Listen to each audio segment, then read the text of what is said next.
South Dakota is once again seeing a rise in the number of pertussis cases. Since January, the state health department has confirmed 90 cases of pertussis, also known as whooping cough. Now that's the highest number reported in 4 years.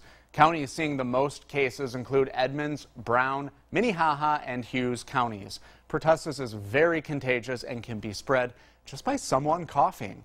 Early symptoms resemble a cold, but after 2 weeks, the cough becomes much more severe and can last for 1 to 2 months.